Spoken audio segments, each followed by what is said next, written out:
The heavy scent of rosemary and roasted lamb should have been a triumph, but to Elena it smelled like a funeral.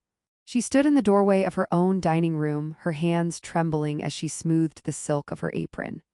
At the head of the table sat her mother-in-law, Beatrice, draped in pearls that caught the light like cold, hard eyes. But it was Beatrice's presence that stopped the blood in Elena's veins.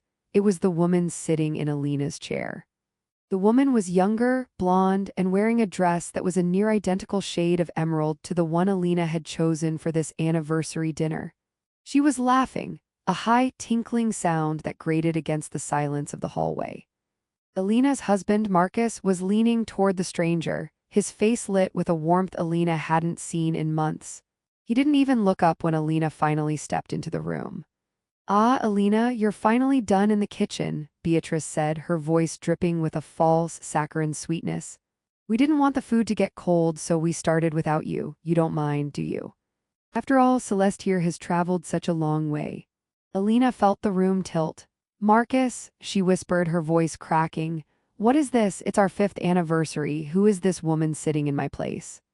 Marcus finally looked at her, but there was no love in his eyes, only a chilling, clinical detachment. He didn't stand. He didn't apologize.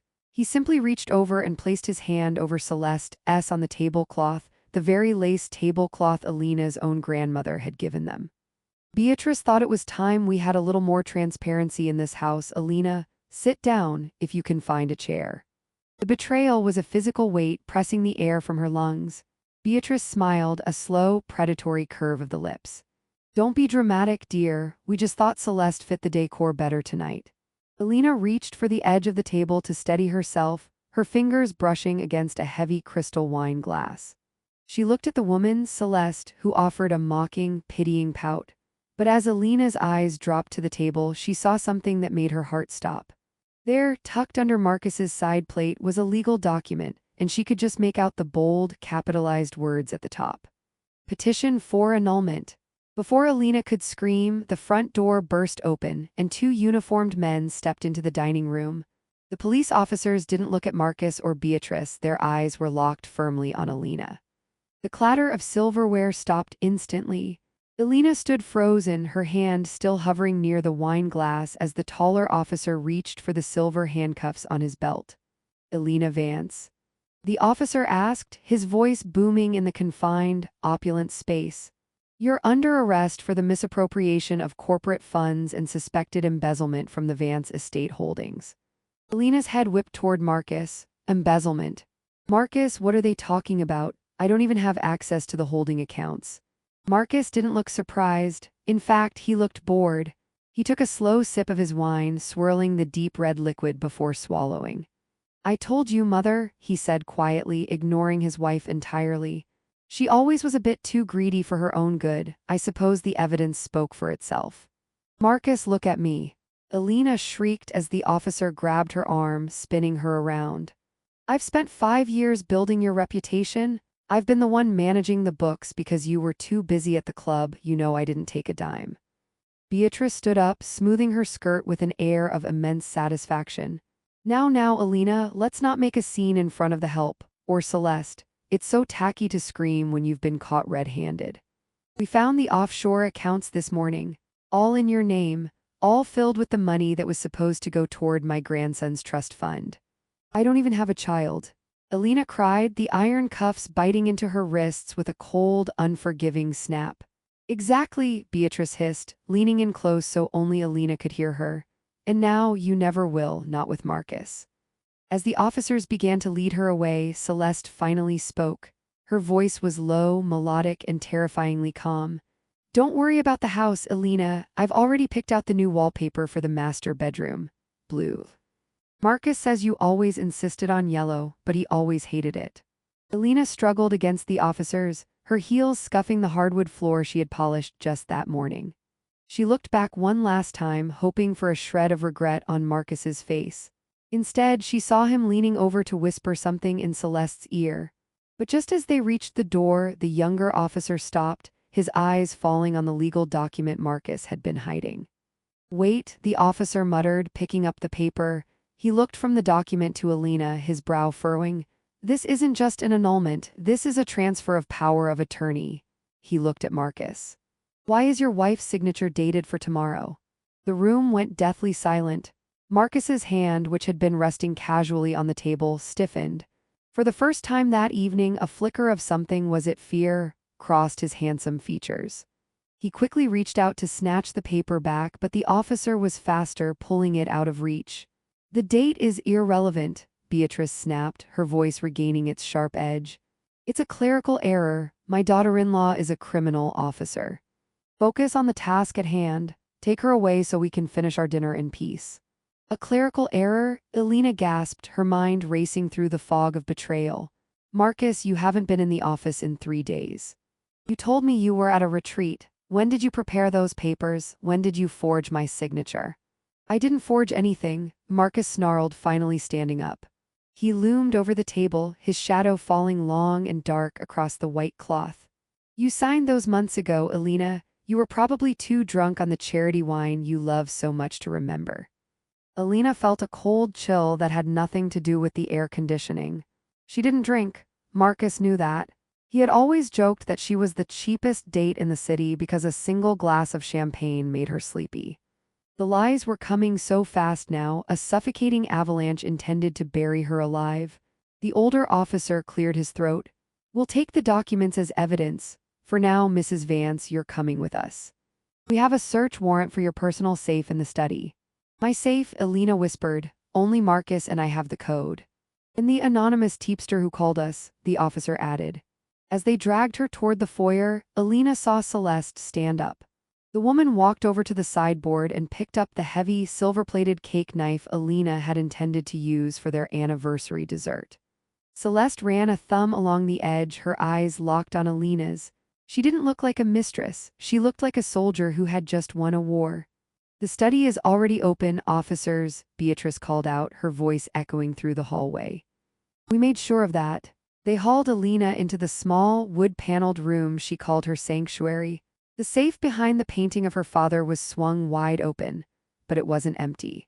It was packed to the brim with stacks of $100 bills and a passport that Elena had never seen before, a passport with her photo, but a completely different name. That's not mine, Elena whispered, her heart hammering against her ribs. The name on the passport is Sarah Miller, the officer said, pulling it out. The same name on the offshore accounts. Elena looked at the passport. It was her face, yes, but the signature at the bottom, the one she supposedly wrote, wasn't a forgery of her current name. It was the exact handwriting of her mother, who had been dead for 10 years. The sight of her mother's handwriting sent a jolt of pure electric terror through Elena. Her mother, a woman of impeccable grace and tragic ends, had been the one thing Beatrice Vance had always mocked. A lineage of failures, Beatrice had called it. But how could her mother's script be on a fraudulent passport created in the present day? I didn't write that, Elena said, her voice dropping to a low, dangerous hiss. She stopped resisting the officers and turned her head to look Marcus straight in the eye as he leaned against the doorframe of the study, watching the spectacle. Marcus, look at the signature. You know whose handwriting that is. You saw the letters I kept in my vanity. Marcus didn't flinch, he didn't even blink. He just crossed his arms, the golden watch Elena had bought him for his birthday glinting under the study lamps. I see a criminal caught in a lie, Elena. I see a woman who tried to burn my family's legacy to the ground. Your family's legacy? Elena laughed, a jagged, broken sound. This family was bankrupt when I married you. My dowry and my management saved your father's firm. I am the legacy. A sharp slap echoed through the room. Beatrice had moved with the speed of a viper, her hand striking Elena across the face. The force of it knocked Elena's head to the side, her hair falling over her eyes. Don't you dare, Beatrice whispered, her face inches from Elena's. You were a stray we took in, a convenient womb that failed to produce. And now you're just trash we're finally taking out to the curb. The officers, seemingly unfazed by the domestic violence, began bagging the cash. We have enough, the senior officer said. Let's move. As they led Elena out of the house, past the dining room where the lamb was still steaming and Celeste was now calmly pouring herself a glass of Elena's favorite vintage, the reality of the trap closed in. This wasn't just a divorce.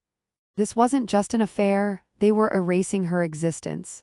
They were turning her into a ghost before she was even dead. They reached the police cruiser idling in the driveway.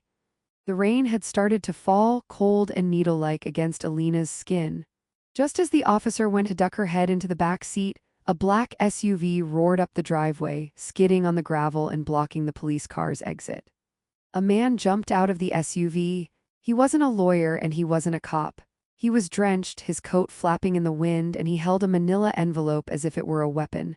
"Stop!" he shouted. "You've got the wrong woman." Elena squinted through the rain. It was Julian, Marcus's younger brother, the black sheep who had been exiled to Europe 3 years ago. "Julian," Marcus called out from the porch, his voice thick with sudden venom. "What the hell are you doing here? Get out of the way." Julian ignored his brother and ran straight to the lead officer, thrusting the envelope into his hands. "Check the dates on the bank transfers. Then check the death certificate inside that envelope." The lead officer hesitated, his hand on the door of the cruiser. The rain intensified, blurring the scene into a gray, chaotic mess. Julian stood his ground, his chest heaving, his eyes burning with a mix of rage and something that looked suspiciously like guilt. On the porch, Beatrice's composure finally cracked. "Officer, my son is unstable. He's been in rehab for years, he doesn't know what he's talking about. Arrest him for obstructing justice." The officer ignored her and opened the envelope. He pulled out a single sheet of paper protected by a plastic sleeve. He clicked on his heavy-duty flashlight, the beam cutting through the dark and the rain. He read in silence for what felt like an eternity while Elena held her breath, her heart drumming a frantic rhythm against her ribs. "What is it?" the younger officer asked, looking over his partner's shoulder. The lead officer looked up, his expression unreadable. He looked at Elena, then past her at Marcus and Beatrice. "This is a death certificate for a Sarah Miller," he said slowly. "Died 3 weeks ago in a private clinic in Switzerland." "So?" Beatrice spat, stepping down into the rain, her silk shoes ruining in the mud. "What does some dead woman in Switzerland have to do with Elena's crimes?" "Everything, mother," Julian shouted over the wind. "Because Sarah Miller wasn't just a name Elena used. Sarah Miller was the name you used to hide the fact that you've been funneling Marcus's father's estate into a private account for 20 years. Elena didn't steal that money, you did. And you were using Elena as the fall girl to cover the tracks before the audit next month." Marcus stepped off the porch, his face pale. "Julian, shut up, you're hallucinating." "Am I?" Julian reached into his car and pulled out a second folder. "I have the logs, Marcus. I have the emails between you and Beatrice. And I have the photos of you and Celeste at the clinic in Switzerland, visiting the real Sarah Miller, your secret sister." The world seemed to stop spinning for Elena. A secret sister, the embezzlement, the forged handwriting, it wasn't just a betrayal, it was a decades-long conspiracy. Suddenly, Celeste, who had been watching from the doorway, did something no one expected. She didn't run, she didn't scream. She walked calmly to the edge of the porch and held up a small, black remote. "The audit doesn't matter if there's nothing left to audit," Celeste said, her voice chillingly devoid of emotion. She pressed the button. A deafening roar erupted from the back of the house. A fireball shattered the windows of the study, glass spraying like diamonds into the rainy night. The force of the explosion threw everyone to the ground. As Elena scrambled to her knees, ears ringing and the smell of smoke filling her lungs, she looked up to see the Vance mansion, her home, her prison beginning to burn. And in the chaos, she saw Marcus and Beatrice running, not toward the fire to save their legacy, but toward the roar of the fire was a physical wall of heat against Elena's back as Julian dragged her toward his SUV. Behind them, the study, the room where her life had been systematically dismantled, was a swirling vortex of orange and black. The police officers were shouting into their radios, momentarily distracted by the massive explosion and the debris raining down on the driveway. "Get in, now!" Julian barked, shoving Elena into the passenger seat. She was dazed, the metal of the unlocked handcuffs still dangling from her left wrist like a macabre bracelet. As Julian threw the car into reverse and spun the wheel, Elena saw Beatrice and Marcus. They weren't in the other SUV. They were standing by the edge of the woods at the perimeter of the property, illuminated by the hellish glow of the burning mansion. Beatrice wasn't crying. She was adjusting her pearls, her face set in a mask of cold, terrifying triumph. They think I'm dead, Elena whispered, her voice sounding like it belonged to someone else. The explosion, they think I was still in the study. That was the plan, Julian said, his knuckles white as he gripped the steering wheel. He swerved around a fire truck that was just screaming into the long driveway. Celeste wasn't just a replacement wife, Elena, she was the cleanup crew. That remote didn't just blow the study. It was meant to incinerate every piece of evidence linking Beatrice to the Miller accounts, and you along with it. Why did you come back, Julian? Elena asked, turning to look at him. You hated this family, you left and never looked back. Julian's jaw tightened. I hated them, but I didn't want to see a murder, and there's something you do know, something about your mother. Elena's heart skipped. The handwriting on the passport, it was hers. How is that possible? Julian didn't answer immediately. He pushed the SUV to its limit, tearing down the winding backroads of the estate. Rain lashed the windshield, making the world outside a blur of shadows. My mother, Beatrice, didn't just marry into money, she stole it. Your mother was her best friend once, Elena. They were partners in a small investment firm 40 years ago, but Beatrice wanted it all. She didn't just ruin your mother. She made sure your mother died, believing she was a failure. Elena felt a surge of bile in her throat. So all of this was a decades-long revenge. No, Julian said, his eyes fixed on the road. It's a cycle. And you were the final piece they needed to close the loop, but we have a problem. He glanced at the rearview mirror. A pair of headlights was gaining on them, cutting through the dark with lethal speed. Someone followed us. Part 7. The headlights behind them weren't the blue and red of a police cruiser. They were the cold, piercing white of a high-end luxury vehicle. Elena's blood ran cold. She knew that light's signature anywhere. It was Marcus's custom sedan, the one he claimed was in the shop for repairs. He's going to ram us? Elena screamed as the car behind them surged forward, the engine a low, predatory growl. Julian slammed on the brakes, a desperate attempt to force the follower to overshoot. The SUV fishtailed on the wet asphalt, the tires screaming for grip. The sedan swerved, missing their bumper by inches, and pulled alongside them. Elena looked through the rain-streaked window and saw Marcus. His face was distorted by a rage so pure it looked subhuman. Beside him sat Celeste, her expression as calm as a graveyard. Marcus spun his wheel toward them, metal grinding against metal as the sedan slammed into the side of the SUV. The impact sent Elena's head snapping against the window. Stop the car, Julian. Marcus's voice echoed through the storm, amplified by his car's speaker system. Give her to me and you walk away. This doesn't have to be your funeral too. He's insane, Elena cried, clutching the dashboard. Julian, he's going to kill us both. Hold on, Julian yelled. He shifted gears and suddenly veered off the paved road, plunging the SUV into the dense, muddy woods that bordered the Vance property. The SUV jolted violently as it hit the uneven terrain, branches scraping against the doors like fingernails on a chalkboard. Marcus's sedan, built for speed rather than off-road durability, hesitated for a second at the tree line. But Marcus didn't stop. He drove the expensive car straight into the brush, determined to finish what they had started at the dinner table. Why does he want me so badly? Elena gasped as they bounced over a fallen log. If they wanted me dead in the fire, why not just let me go now? Because you have the key, Julian said, fighting the steering wheel. The real key, not the one for the safe. I don't know what you're talking about. The necklace, Elena. The one your mother gave you before she died, the locket. Elena reached for her throat, her fingers finding the small, silver heart she had worn every day for 10 years. She had always thought it was just a cheap memento. Suddenly, the SUV hit a hidden ravine. The front tires dropped into space, and with a sickening crunch, the vehicle flipped. Elena's world turned upside down in a flurry of shattered glass and screaming metal. When the movement finally stopped, the only sound was the ticking of the cooling engine and the distant, approaching footsteps of Marcus. Gravity was a cruel weight as Elena hung upside down in her seatbelt. The smell of leaking gasoline filled the cabin, sharp and terrifying. Beside her, Julian was slumped against the steering wheel, a dark trail of blood snaking down his forehead. He was unconscious, or worse. Julian. She whispered, her voice a fragile thread. He didn't move. Outside, the rain drummed against the underside of the car. Then, the sound of a door slamming. Footsteps crunched on the wet leaves, slow and deliberate. A flashlight beam cut through the darkness, sweeping over the wreckage until it landed on Elena's face. "You always were remarkably difficult to get rid of, Elena," Marcus's voice said. He sounded almost conversational, as if they were back at the dinner table discussing the wine list. He reached through the shattered window, his hand wrapping around the seatbelt strap. With a sharp flick of a pocketknife, he sliced the webbing.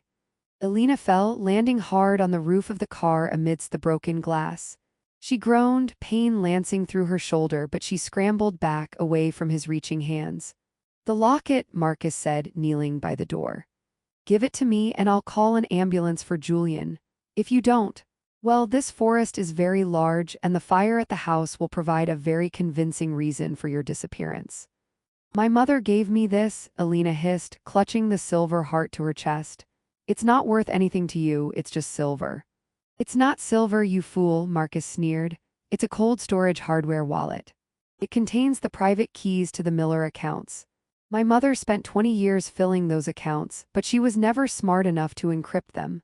Your mother was. She locked the funds and hid the key in the one place Beatrice would never look, around the neck of the daughter she despised." Elena felt a chill that surpassed the cold of the rain. Her mother hadn't just left her a memory, she had left her a ticking time bomb. "Give it to me," Marcus demanded, reaching into the car. Elena looked at Julian's limp form, then back at her husband. The man she had loved was gone, replaced by a monster fueled by greed. She didn't hand him the locket. Instead, she grabbed a jagged shard of glass from the floor. "Come and get it," she challenged. Marcus growled and lunged into the wreckage, but before his fingers could close around her throat, a piercing whistle echoed through the trees. A red laser dot appeared on Marcus's chest, perfectly centered over his heart. Marcus froze. He looked down at the small, glowing red circle on his white shirt, then slowly raised his hands. "What the hell?" "Step away from the vehicle, Mr. Vance," a woman's voice commanded from the shadows. It wasn't Celeste. It was deeper, authoritative, and carried the unmistakable clip of a federal agent. From the darkness emerged 3 figures in tactical gear, their rifles raised. Leading them was a woman Elena recognized, the clumsy caterer who had been serving drinks at the dinner table earlier that evening. "Agent Miller, FBI," the woman said, her eyes never leaving Marcus. "Though you might know my family better as the failed partners your mother bankrupted." Marcus laughed, a frantic high-pitched sound. "This is a setup." "My brothers." "Your brother called us months ago, Marcus," the agent said, stepping into the light. "He's been working with us to recover the stolen estate funds. We've been waiting for Beatrice to move the money into a traceable format." That locket was the bait. Elena looked at the agent in shock. The bait? She had been living in a house of vipers, and even her only ally had been using her as a lure. "Elena, I'm sorry," Julian groaned, stirring in the driver's seat. He blinked through the blood in his eyes. "I couldn't tell you, they would have seen it on your face. You had to be the innocent victim for the trap to work." "You let them arrest me," Elena yelled, the glass shard still clutched in her hand. "You let them blow up our house." "We didn't know about the bomb," Agent Miller said, her tone softening slightly. Celeste was an unknown variable, a professional hired by Beatrice to ensure there were no loose ends. "Speaking of Celeste," Marcus said, a slow, greasy smile spreading across his face. "Where is she?" Everyone turned toward Marcus's sedan. The car was empty. The passenger door stood wide open, swinging gently in the wind. A sudden realization hit Agent Miller. She tapped her earpiece. "Team 2, we have a runner, female blonde, heading toward the north perimeter." "Too late," Marcus chuckled. "Celeste doesn't work for my mother. She works for the person my mother stole the money from in the first place." Before the agents could react, a low hum vibrated through the ground. A drone, small and silent, dropped from the canopy above. It released a thick cloud of white gas, instantly obscuring the wreckage. The gas was acrid and blinding.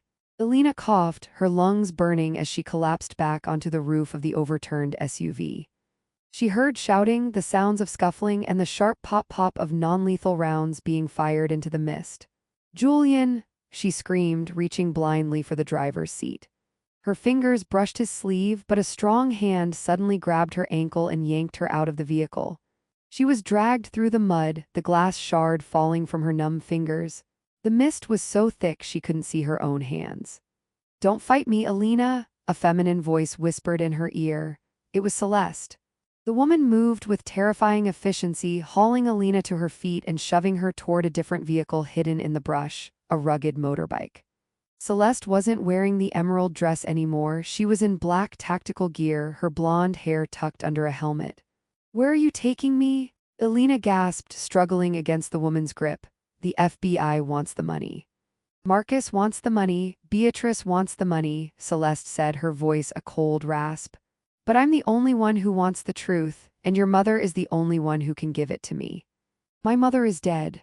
Celeste paused, her hand on the handlebars of the bike. She looked at Elena, and for the first time, Elena saw a flicker of genuine emotion in the woman's eyes. It was grief. "Is she?" Celeste asked. She reached into her pocket and pulled out a photograph.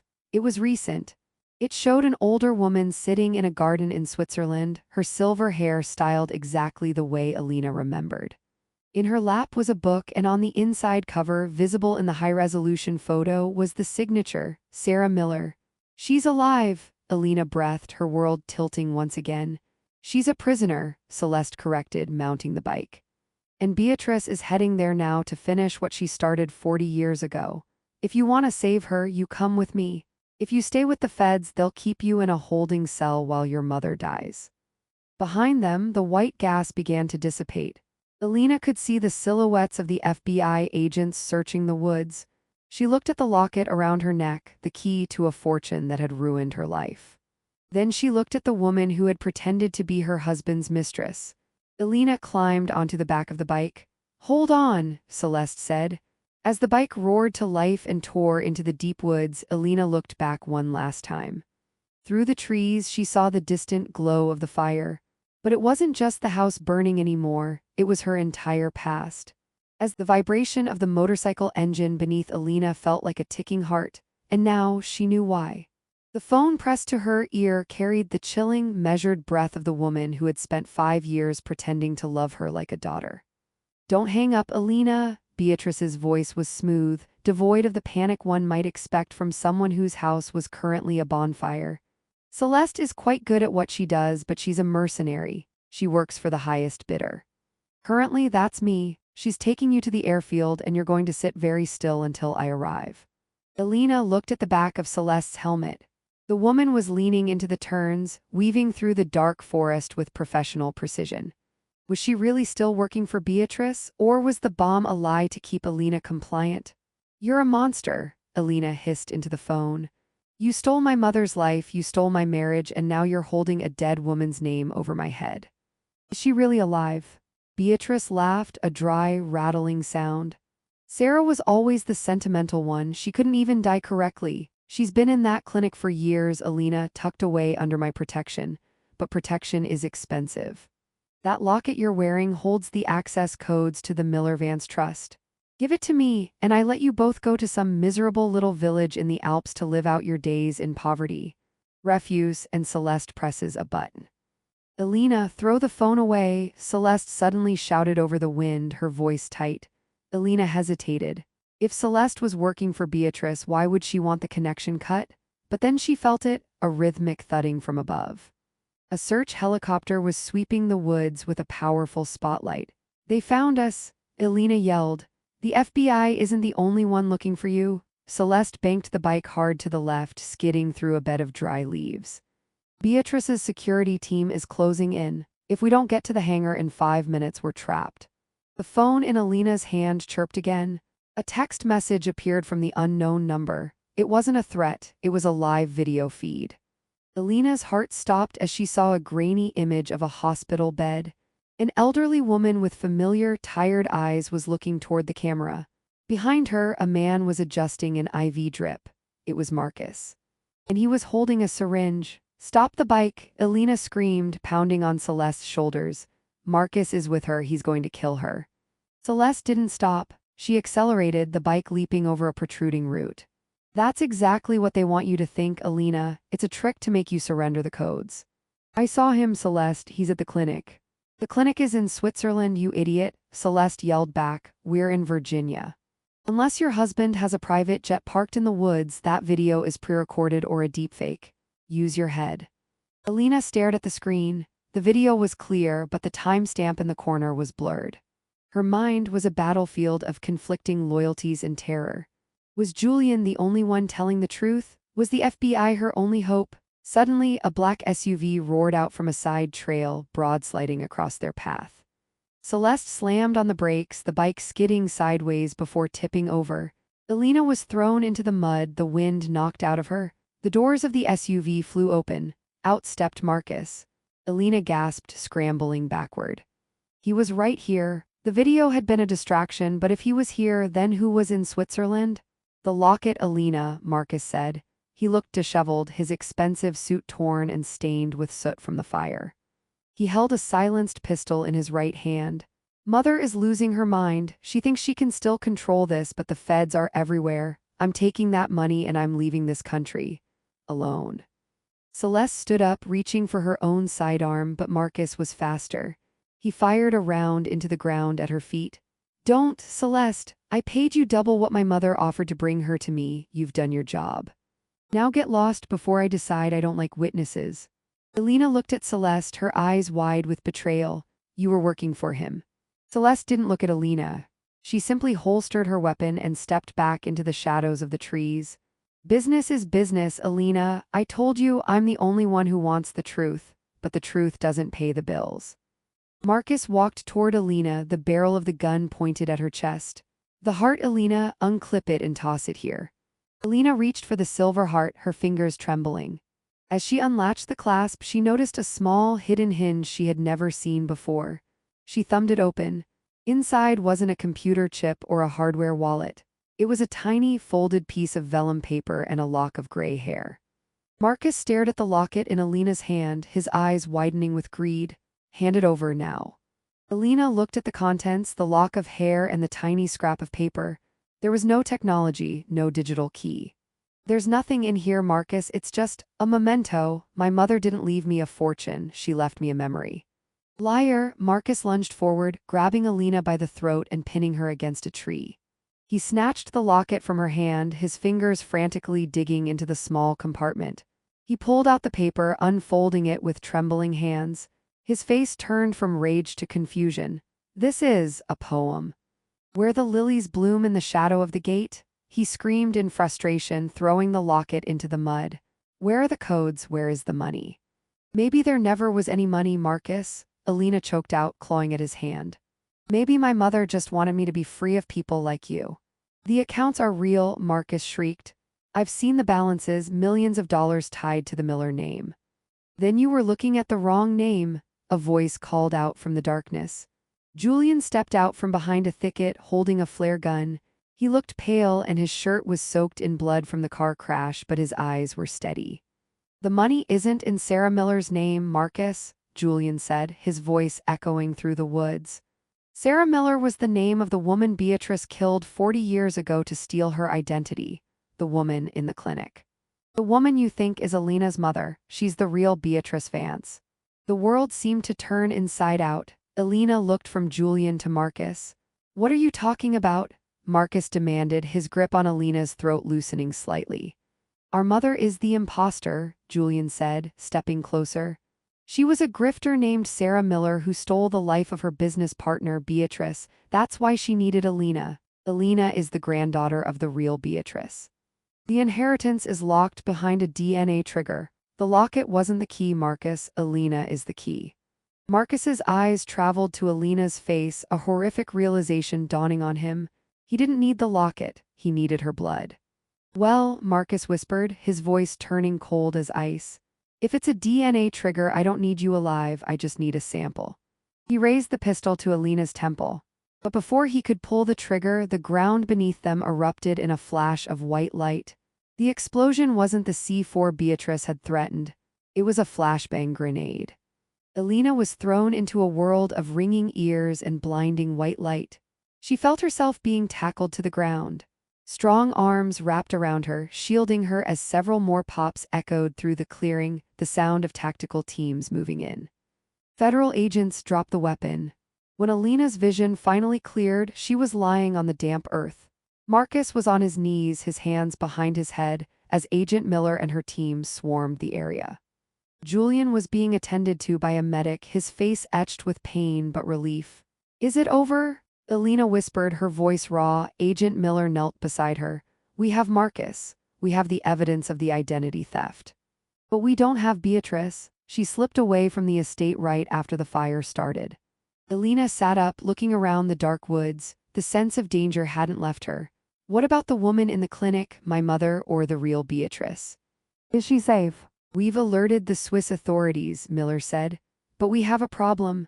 The clinic isn't a hospital. It's a private estate owned by a holding company, and that holding company just filed for a liquidation of all assets, including the occupants. She's going to kill her, Elena realized, a cold dread settling in her stomach. The woman who raised Marcus, she's going to kill the only person who can prove she's a fraud. Suddenly, Elena's phone, the one Beatrice had called earlier, began to ring again. It was lying in the mud a few feet away. Elena crawled toward it and answered. You win the first round, Elena. Beatrice's voice was a low, dangerous purr. But you're wrong about one thing. I don't need the money anymore. I've spent 40 years being Beatrice Vance. I've earned the right to burn it all down.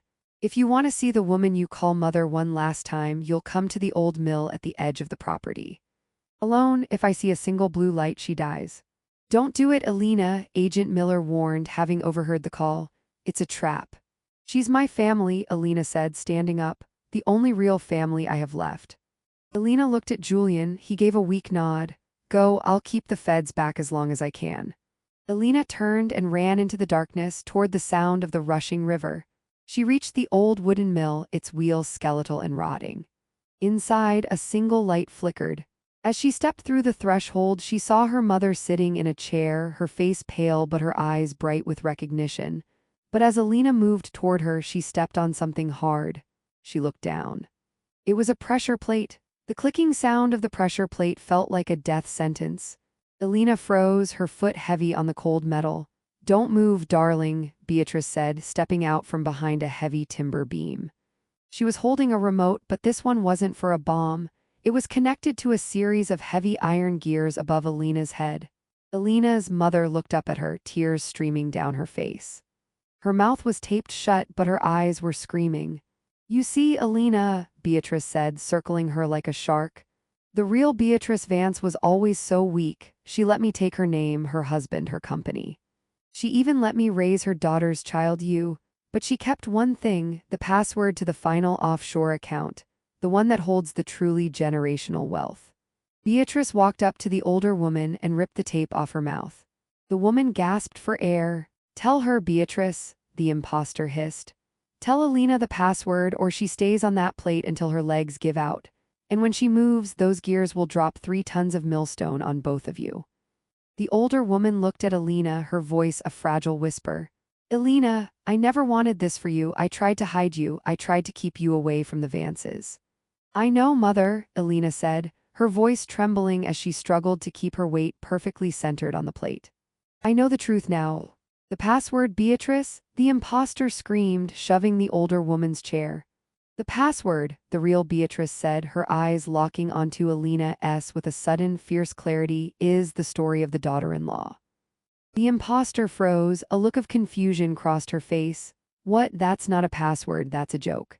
It's not a joke, the real Beatrice said. It's the title of the book I wrote while you had me locked away. The book that Julian smuggled out and gave to the FBI 6 months ago. Outside, the woods suddenly erupted with the sound of 100 sirens. The imposter's face contorted. The relief of the reunion was swallowed by the cold spray of the river as the warning from Celeste's radio echoed through the mill. Elena felt her mother, the real Beatrice, stiffen in her arms. Outside, the rushing water of the flooded river sounded like a hungry beast, clawing at the rotting foundations of the old building. He won't stop, Elena, her mother whispered, her voice rasping from years of silence. Marcus was raised by a wolf, he doesn't know how to lose. Celeste was already at the door, her eyes scanning the dark tree line. The transport team was ambushed 2 miles back. He took an officer's weapon and a vehicle. He's coming for the only thing he thinks can still save him. You. Why me? Elena asked, helping her mother stand. The feds have the imposter, the accounts are frozen, it's over.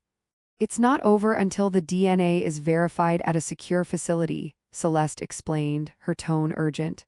Until then, you are the only physical proof of the bloodline. If Marcus takes you, he has a bargaining chip to negotiate his way out of the country. If he kills you, the inheritance becomes a legal nightmare that his lawyers can tie up for decades. Suddenly, the headlights of a car cut through the trees, sweeping across the mill's dust-covered windows. A black and white cruiser skidded to a halt on the muddy bank. The driver's door flung open, but the man who stepped out wasn't a hero. It was Marcus, his face smeared with blood and his eyes wide with a manic, flickering light. He held a service pistol in one hand and a heavy tactical vest over his torn suit. "Elena," he roared over the sound of the water. "Bring the old woman out now or I start shooting." Celeste raised her rifle, but Marcus was using the car door as a shield. He fired a shot that shattered the wooden frame of the mill's entrance. Elena pushed her mother behind a heavy iron grinding stone just as the splinters flew. "Stay down," Celeste hissed, returning fire. The mill felt like a cage. To their left was the charging river. To their right, a madman with nothing left to lose. Elena looked at the massive water wheel outside, its rusted paddles turning slowly in the rising current. An idea, desperate and dangerous, began to form in her mind. "Celeste, cover the door," Elena shouted. "I'm going to get her to the river gate." "The water is too high," Celeste warned, but she didn't stop her. She kept Marcus pinned down with a steady rhythm of shots. Elena grabbed her mother's hand. They scrambled toward the back of the mill where a narrow wooden catwalk overhung the churning rapids. As they reached the edge, Elena saw the shadow of a man moving along the outer wall. It wasn't Marcus. It was Julian. He looked at Elena, his face pale in the moonlight. He held out a hand, but before he could speak, a bullet tore through the wooden walkway between them. The wood beneath Elena's feet groaned as the bullet splintered the support beam. She pulled her mother back just in time to see Marcus rounding the corner of the catwalk, his face a mask of sweating, desperate rage. He had circled around while Celeste was distracted at the front door. "Did you really think Julian could save you?" Marcus sneered, the barrel of his gun shaking as he pointed it at Elena's chest. "He's been a failure since the day he was born, just like you, Elena. A pretty little ornament I bought and paid for." "I was never yours to buy, Marcus," Elena said, her voice steady despite the roar of the water below. She shifted her weight, feeling the precarious tilt of the rotting catwalk. "Shut up." Marcus screamed. "The real Beatrice, hand her over. She's going to sign a confession. She's going to say she's the fraud and my mother is the victim. We're going to fix this and then I'm going to disappear." "You're delusional," Julian shouted from across the gap. "The FBI has the Miller accounts. They have the deepfakes. It's done, Marcus."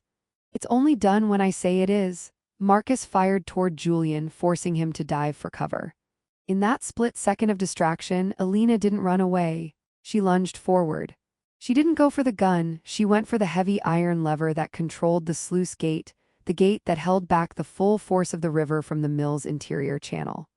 With a scream of effort, she threw her entire weight against the rusted handle. It didn't budge. "Elena, stop!" Marcus turned the gun back toward her. "No," the real Beatrice cried out, throwing herself in front of her daughter. Marcus's finger tightened on the trigger, but a sudden, heavy thud echoed through the air. Celeste had moved through the mill and used the butt of her rifle to smash the window behind Marcus. The glass shattered over him, and for a heartbeat, he flinched. Elena gave the lever one final, agonizing shove. With a scream of complaining metal, the gears turned. The sluice gate dropped, and a wall of black, freezing water slammed into the side of the mill. The catwalk didn't just shake, it disintegrated. Elena felt the sensation of falling, the world spinning into a blur of white foam and dark wood. She reached out, her fingers catching a thick, mossy rope as she plunged into the icy depths. She went under, the current pulling at her clothes like lead weights. When she broke the surface, gasping for air, she saw Marcus being swept toward the massive, rotating water wheel. The water wheel was a revolving wall of jagged iron and rotted timber. Marcus screamed as the current forced him into the narrow space between the wheel and the stone wall of the mill. He clawed at the air, his gun lost to the river, but the force of the flood was absolute. "Marcus?" Julian's voice echoed from above, filled with a horrified grief. Despite everything, the bond of brotherhood flickered one last time as Julian reached down from a stable beam, trying to grab Marcus's hand. Elena kicked hard, fighting to stay afloat. She saw her mother clinging to a support pillar, safe for the moment, but the mill was beginning to lean. The sudden influx of water was undermining the foundation. Marcus's hand brushed Julian's fingers, but the water wheel groaned, its massive weight shifting as a large log caught in its paddles. The wheel surged forward and Marcus was dragged under the surface. For a few agonizing seconds, there was only the sound of grinding wood and the roar of the river. Then, Marcus's body was spat out on the other side, limp and unmoving, swept away into the darkness of the downstream rapids. "Elena, catch!" Celeste shouted. A life ring whistled through the air, landing just a few feet from Elena. She grabbed it, the buoyant foam a godsend. Celeste and Julian worked together, hauling the rope in until Elena's feet touched the muddy floor of the lower mill. She collapsed, shivering violently, her skin blue with cold. Her mother crawled toward her, wrapping her in a tattered, dry wool coat she had found in the mill's office. Is he gone?" the real Beatrice asked, looking at the dark water. "He's gone," Julian said, his voice hollow. He sat on a crate, his head in his hands. He had saved Elena, but he had watched his brother die. The betrayal that had fueled the night had claimed its first permanent victim. "We have to get out of here," Celeste said, her professional mask back in place. "The feds will be here in minutes, and this building is going into the river." They scrambled out of the mill just as the back wall gave way, the structure folding into the water with a sound like a thunderclap. As they stood on the bank, the lights of a dozen emergency vehicles finally cresting the hill, Elena felt a hand on her shoulder. It was Agent Miller. She looked at the wreckage, then at the survivors. "We found the imposter's burner phone," Miller said quietly. "There was a third party on the line during the entire dinner, someone who was directing Beatrice from the beginning." Elena wiped the river water from her eyes. "Who?" "We don't know yet," Miller said, holding up the phone. "But the last call came from a location in Switzerland, a place called the Vane Estate." The name the Vane Estate sent a fresh wave of terror through Elena. Her mother, Beatrice, let out a soft, broken sob. "Vane," her mother whispered. "That was my mother's maiden name. I thought that estate was sold decades ago." "It was," Julian said, standing up and wiping his face. "But it wasn't sold to a stranger. It was bought by a shell company. I always wondered where the extra money from the firm was going. It wasn't just for the imposter's lifestyle. She was funding something or someone else." "We need to get you to a hospital," Agent Miller insisted, motioning for the paramedics. "All of you will handle the investigation from here." "No," Elena said, her voice unexpectedly sharp. She looked at the imposter, who was being loaded into a police van in heavy restraints. The woman looked small now, her power stripped away, but she was smiling. It was a terrifying, knowing smile. Elena walked over to the van. The officers tried to block her, but Miller signaled them to let her pass. Elena stood before the woman who had ruined her life. "Who is in Switzerland?" Elena demanded. "Who were you talking to?" The imposter leaned her head against the wire mesh of the van. Her eyes were bright with a lingering malice. "You think you've won because you found the real Beatrice? You're so naive, Elena. Beatrice wasn't the one who came up with the plan to replace her. She didn't have the stomach for it." "Then who did?" "The person who actually owns the Vance legacy," the woman hissed. "The patriarch.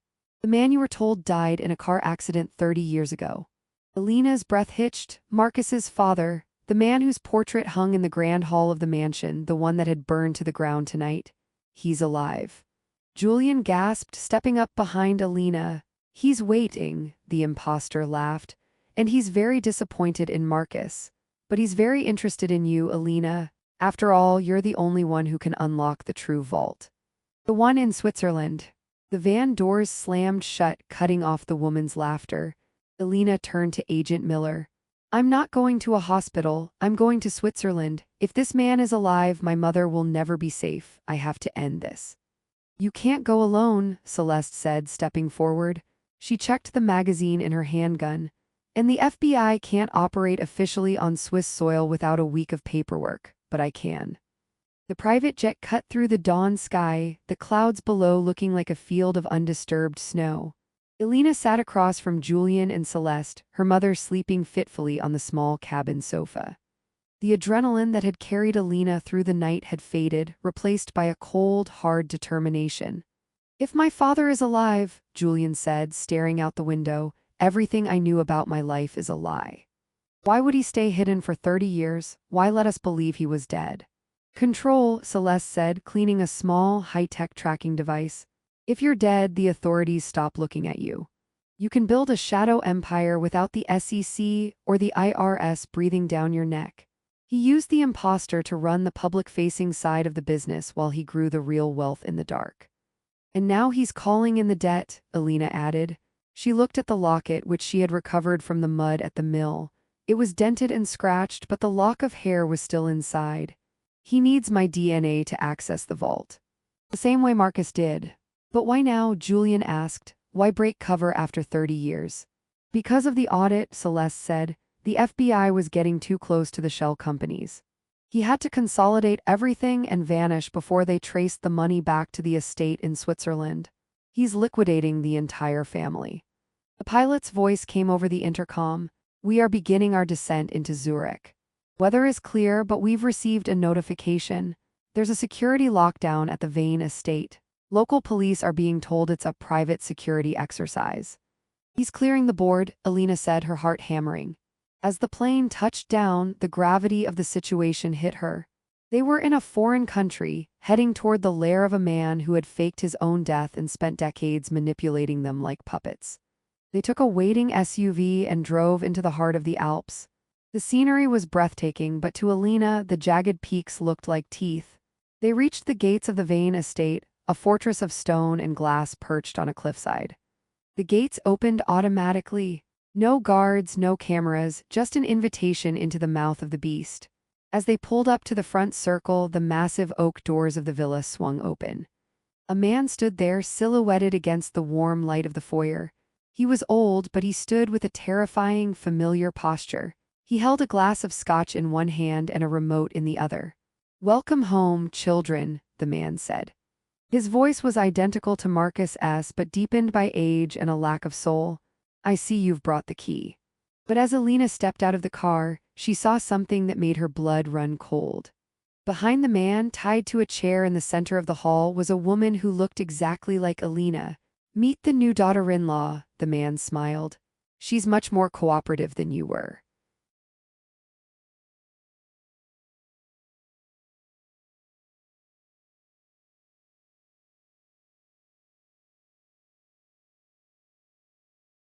The silence of the Swiss Alps was broken only by the low hum of the villa's generators. Elena stared at the woman tied to the chair. She was a mirror image, the same hair, the same bone structure, even the same emerald dress Elena had worn at the start of this nightmare. This was the replacement Marcus had hinted at, but on a much more literal, surgical level. "Who is she?" Elena whispered, her feet frozen on the gravel driveway. "A masterpiece," the patriarch Arthur Vance replied as he descended the stone steps. He looked at Julian with a passing glance of disappointment. "She is the product of 3 years of searching and 6 months of specialized reconstruction. If the world believes the original Elena Vance died in a tragic house fire in Virginia, this woman will step into your life, unlock the remaining Miller assets with the DNA we harvested from your vanity, and then vanish into my shadow." "You're insane," Julian spat, moving toward his father. "Marcus is dead because of your games. The house is gone. It's over." Arthur didn't even flinch at the news of his son's death. He merely took a sip of his scotch. Marcus was a blunt instrument. He lacked the finesse to handle a woman like Elena. He tried to force the betrayal. "I prefer to orchestrate it so the victim hands over the keys willingly." Suddenly, the fake Elena in the chair looked up. Her eyes weren't filled with the blank terror of a hostage. They were sharp, calculating, and cold. She didn't look like a victim, she looked like an apprentice. "The real Beatrice is in the car, isn't she?" The double asked, her voice a chillingly accurate mimicry of Elena's own. "Bring her in, Arthur. Let's finish the transfer so we can leave." Celeste shifted her weight, her hand hovering near her weapon. "There's a dozen federal agents and Swiss police who know we're here, Arthur. You can't walk away from this." "In Switzerland," Arthur smiled, "money doesn't just talk. It silences." The local authorities have been told this is a private medical matter. Now, Elena, come inside. Or should I show you how the security system handles trespassers on the cliffside? He pressed a button on his remote, and the heavy iron gates behind their SUV slammed shut with a finality that echoed through the mountains. They were trapped in a glass cage at the top of the world. Part 22. Inside the Vane estate, the opulence was suffocating. Every painting on the wall was a masterpiece stolen from the public eye, every rug a relic of a lost civilization. Arthur led them into a high-tech laboratory hidden behind a wall of ancient books. In the center of the room stood a terminal made of brushed steel and glass, the DNA lock for the Miller-Vance Trust. This is the heart of the empire, Arthur said, gesturing to the machine. It requires a blood sample and a retinal scan from a direct descendant of the Miller line. My new Elena has the appearance, but the blood. Well, the blood needs to be fresh from the source for the initial calibration. I'll never help you, Elena said, clutching the silver locket. You won't have to, the double said, standing up from her chair. She hadn't been tied down at all. It had been a performance to lure them in. She walked toward Elena, pulling a small pneumatic lancet from her pocket. I only need a few drops. After that, I become you and you become a memory. Julian lunged for the double, but two guards in tactical gear emerged from the shadows, pinning him against the wall. Celeste drew her gun, but Arthur was faster, pointing a small, high-frequency transmitter at her. Drop it, Agent, Arthur commanded. That device will fry your nervous system before you can pull the trigger. I've spent 30 years perfecting my defenses. Don't be a hero for a family that never existed. Celeste looked at Elena, a silent apology in her eyes, and slowly lowered her weapon. The double grabbed Elena's arm, her grip like iron. Don't fight it, sister, she whispered. Once the money moves, Arthur has promised me a very comfortable life in the Caribbean. I'll even send flowers to your empty grave. He pressed the lancet against Elena's finger. A sharp hiss followed, and Elena's blood was drawn into a small glass tube. The double stepped to the terminal, inserted the sample, and leaned into the retinal scanner. The computer began to whir. A red light swept over the room. DNA match 99.9%. Proceed to retinal scan. Wait, Arthur said, his eyes narrowing as he watched the screen. Something is wrong. The screen suddenly flashed a brilliant, pulsing violet. A voice, calm and digitized, filled the room. Match DENIED. DNA contaminated with secondary lineage. Initiating lockdown protocol. The red emergency lights began to rotate, bathing the lab in a hellish glow. What did you do? Arthur roared, turning on Elena. The DNA is perfect. I tested the samples from the Virginia house myself. Elena looked at her bleeding finger, then at the locket in her other hand. You tested the samples Marcus gave you, she said, her voice rising with a sudden, triumphant clarity. But Marcus didn't know the truth. My mother, the real Beatrice, didn't just have one child. The real Beatrice stepped forward from the doorway, her face pale but determined. The Miller Trust isn't just about blood, Arthur. It's about the bond.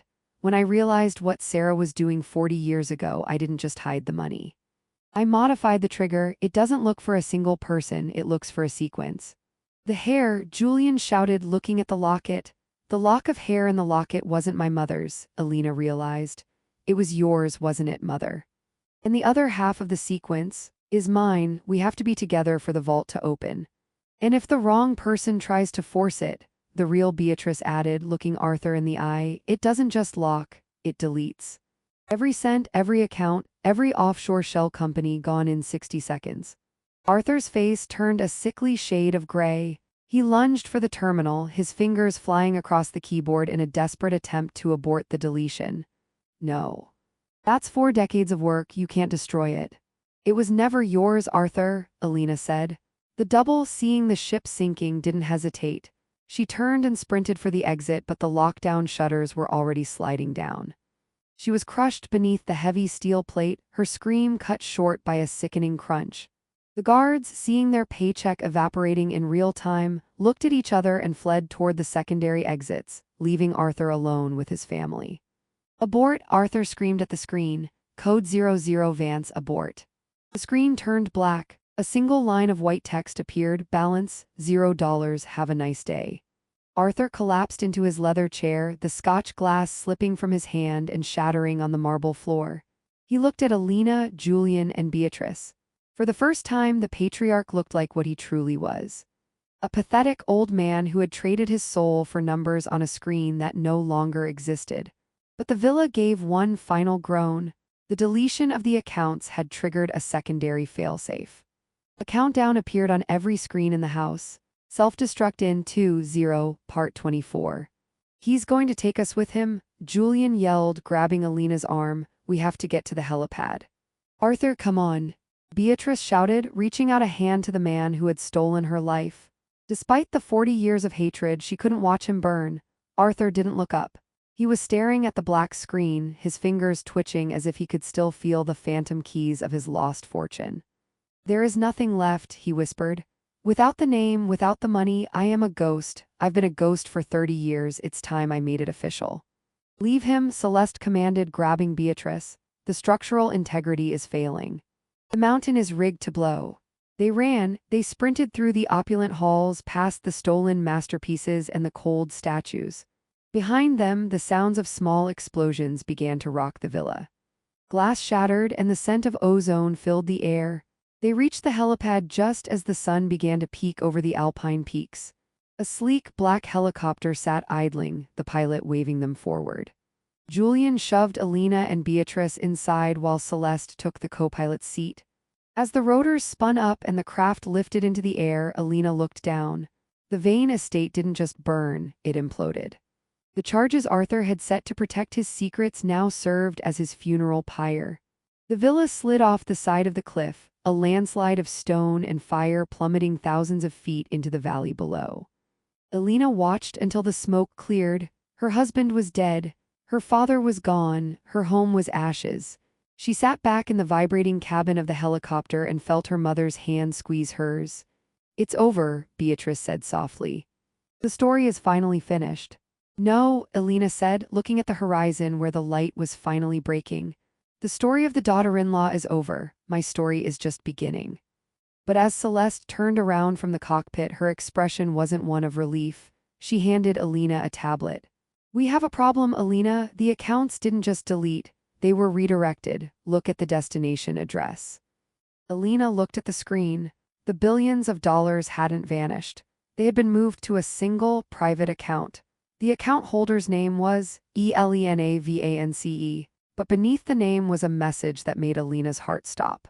A gift from your mother is not the one in the chair, the one who really loved you. The finality of the wealth landing in her name felt less like a victory and more like a heavy, golden shroud. As the helicopter landed at a secure airfield in France, Elena stepped out into a world that was entirely different from the one she had known 24 hours ago. She stood on the tarmac, the morning breeze whipping her hair. Beside her stood Julian, the brother-in-law who had become her only true ally, and Beatrice, the woman whose name and life had been reclaimed from the shadows. What will you do with it? Julian asked, looking at the tablet in her hand. That much money, it changes people. It changed my father, it destroyed Marcus. Elena looked at the screen. The number was astronomical, a figure that represented decades of theft, betrayal, and blood. She thought about the dinner table in Virginia, the emerald dress, and the way Marcus had looked at her like she was a piece of furniture to be replaced. She thought about the fake Elena who had died for a dream of a Caribbean life.